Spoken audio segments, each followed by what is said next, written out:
Okay, school may be out for the summer, but the learning continues. So grab a pen and paper this morning because it's time for Know Your Dough, brought to you by TVFCU. And we are very happy to have Jake Cash back on the show. He's with the credit union, and he has brought with him the man to listen to this morning. Not that you're not, Jake. This is Dr. Andrew Holzhauer, who is an associate professor at UTC of finance. Do I have that right? You do. I'm Dr. Holzhauer.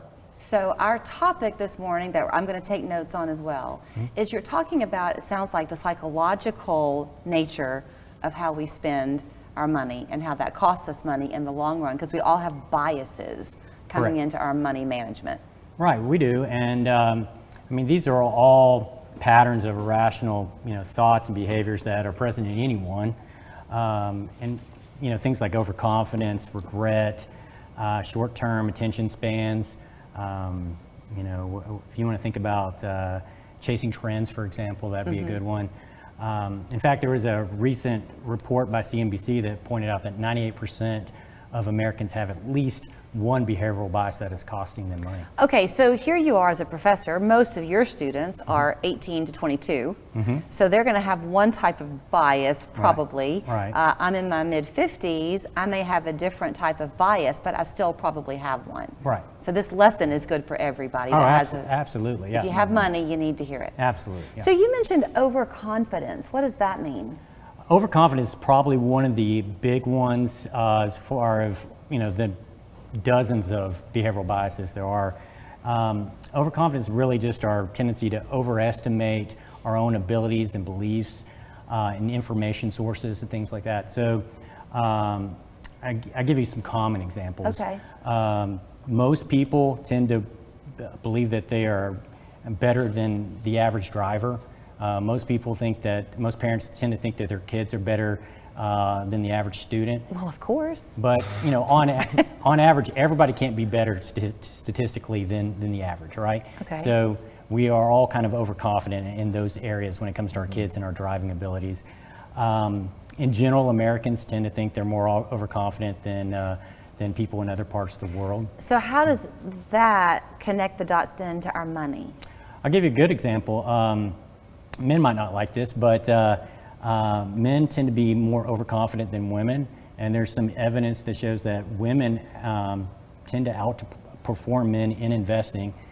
And one of the main reasons could be overconfidence, and that men may be taking too many unnecessary trades, and all of those trades and those fees, they add up over time. Do you want a piece of paper to jot some notes down on, Jake? Yeah, right. Well, it can kind of work the other way too, right? Where it's like if you have made a bad investment and you're taking that loss, you might hold on to that and continually take that loss to think like, no, like I'm a good investor, I made a good investment, it'll go back up, instead of getting out after just a small loss, right? So overconfidence can work both ways. That makes sense to me. That's a good example. That's called the disposition effect, and and so that's the tendency to either sell an investment that's gone up, but sell it too quickly because you want to claim that victory, you want to be the winner, or to delay selling something that's gone down because you don't want to acknowledge the loss, you don't want to be the loser. And actually, the golden rules of investment say you should do it the opposite, that you should sell your losses and let your profits run. Do some people have a hard time admitting that they don't know what they think they should know, like getting financial advice from an expert? Is that hard for people? Oh, absolutely, and we'll get to some of that when I ask about, remind people to ask for help, but I think that money's kind of sacred to a lot of people, and to some people, they don't want to acknowledge that they don't know what they're doing. But I've always believed that just like you need a health advisor or maybe a religious advisor, you really need a personal financial advisor as well. A lot of your relationships, especially like your marriages and things like that, the big problems, the divorces, the things like that, a lot of the roots of that come back to financial issues. Yeah, it's easy to be happy when your money's working for you. Right. It's hard when you've got 2 cents in your pocket. It definitely makes it easier. Yeah, That's we've right. all probably experienced both at some point in our life. Talking about the trends, so I'm going to go back again to the people who were in your classroom. They're the TikTok followers out there. That will be a trend, right, that they're seeing. You can kind of throw money away on these trends, but it happens deep into adulthood too. Oh yeah, well, I mean, groupthink and herding has been around for forever. We've all at some point in our life probably follow the crowd too blindly. But in finance, I mean, you go back to the 1600s, you can think of the tulip mania where people were buying tulip bulbs for no reason. More recently, though, you've had the dot-com crash at the turn of the century. You've had the housing crisis with the 2008 recession, and now you have this kind of fear of missing out, or FOMO, as my students say, which is the tendency to get hyper-focused on the current trends, which could be cryptocurrencies or non-fungible tokens. And so, I mean, I'm not saying you can't make money doing that. I'm just saying some people are doing it without even knowing what they're getting into. Okay, I'll tell you a fear of missing out that I hear too, not so much what you're talking about, but that for so long, the teaching that you would give to your kids was get a job, save your money, work hard, prepare for retirement, live your life. And now I think that fear of missing out is, what if that day doesn't come for me? I don't want to be delaying my enjoyment for a day that I might not see. Oh, yeah. Do you see that too? Oh, yeah, and I do think you got to strike a balance. I mean, you don't want to delay so much that you die with a whole lot of money. And I mean, I think a lot of people want to slide in the grave with a penny in their pocket, which is this idea that you lived a full life. I think that it comes down to understanding your own behavioral biases and figuring out what's most important for you, and then, you know, having some budgeting and savings plans that get you there. And there are plenty of real professionals that can help you accomplish those goals. So with the credit union, I mean, y'all have enjoyed bringing us these segments because it's just good information for us to know, but you are a little bit of a one-stop shop for a lot of this because you have so many departments that can help. Absolutely. That's a great point. Anyone in any of our departments, consumer lending, mortgage lending, even just the people on stream with you are very knowledgeable and very friendly, and they can help you make some of those personal investment decisions. One of the things that we talked about a little bit was diversifying the sort of things that you invest in. So some of that would be investments with your financial institutions, your CDs, high yield savings accounts, things like that, when then you also want to invest in the market externally.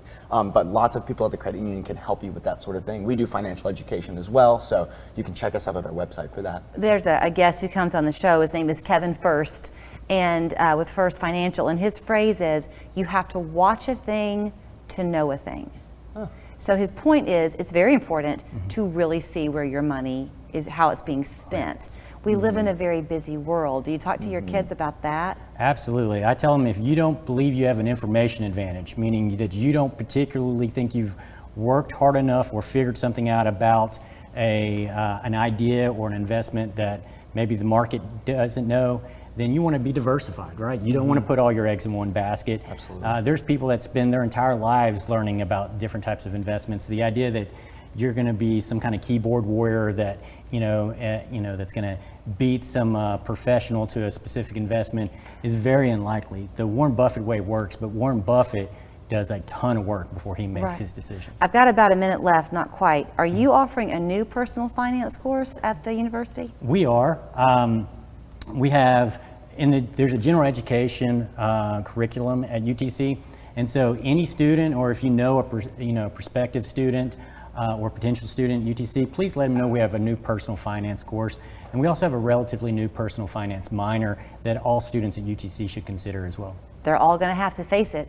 Absolutely. They're all going to become employed and need to manage that money. So thanks, Jake, for bringing this our way. Absolutely. Thanks for having us on today. You can find out more about the credit union and what they have to offer you at TVFCU.com. And then if you're interested in that personal finance class at UTC, just give them a call even if you want to, and they'll transfer you to the right department. Sounds good. Thank you for the notes this morning. I appreciate it.